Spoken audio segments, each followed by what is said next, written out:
Hey, Diane Bolin here.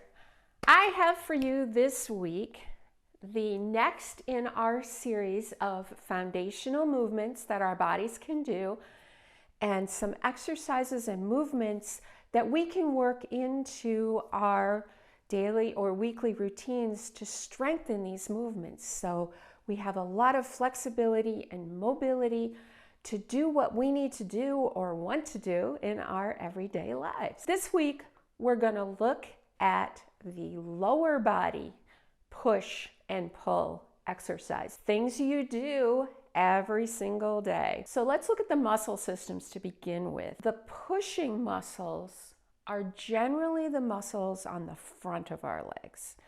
So think quadriceps, hip flexors. Those are our pushing muscles. If you think about a squat is a lower body push. Our pulling muscles are the opposing muscle systems. They're generally the muscles on the back sides of us. So hamstrings are opposing to the quads. Then you've got the glutes, to some degree the lower back, the calves. Those are all our pulling muscles. So how do we work these? You want to make sure that you're working your push and your pull and not just one side and not the other. Let's look at some pushing exercises. As I mentioned a minute ago, the squat is a very good example. So hip hinge back, get into that nice squat position, and whatever level of squat you can do, if it's a quarter squat, if you're squatting to a chair, you know, the squat is one of the foundational movements that we addressed early on. This is your pushing movement.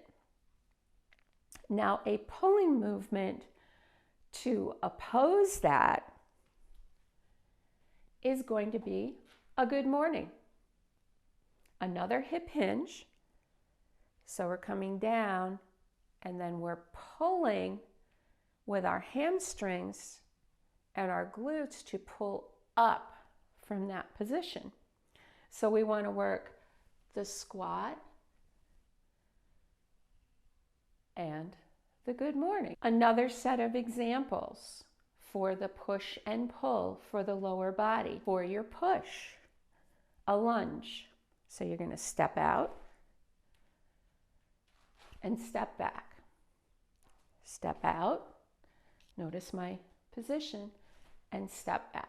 The lunge gets a little more complicated because it's kind of a push and a pull, but mainly a push. A pull, to partner with that, would be a deadlift.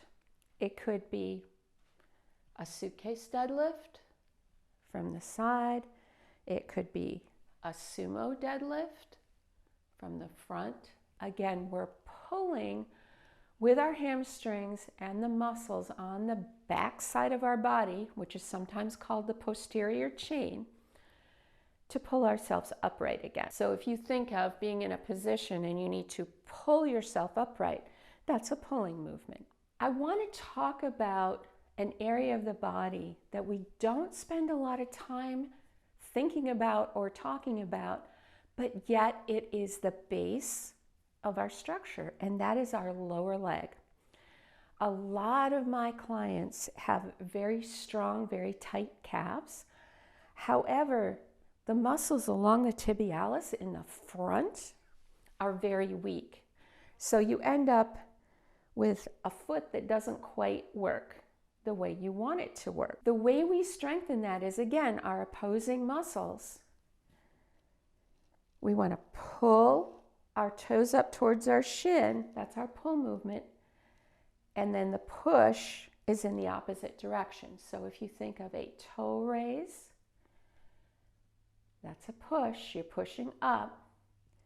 And if you do a heel raise, and an easy way to do this is to lean against a wall and then just pull those toes up towards your shins. You can do them one at a time, or you can do them both together. And the further out you have your feet from the wall, the more difficult it is. That way, you're strengthening the muscles that allow you to pull your toe up, so you don't end up with that shuffle trip walking motion.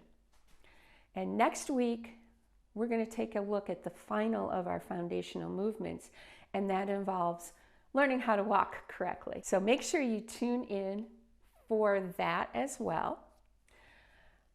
But back to our push and pull, what you're going to aim for is to add one push and one pull for your lower body into a couple times a week, whatever movement routine you're doing. Aim for 8 to 10 reps to start with, and then you can move up to 10 to 12 or even to 15, especially if it's a body weight only exercise that you're doing. So easy to add those things in, even as part of your morning routine. You know, you're gonna get up and you're gonna do a few squats, but then do a few good mornings also. Kind of get that balance going. So if you add those in, you're gonna see that your day-to-day motions and things that you need to do, movements that you need to do for your daily chores or daily fun, will become a lot easier. Give it a try. Let me know what you think. Thanks for joining me for today's video. I hope you enjoyed the latest in our series of foundational movements.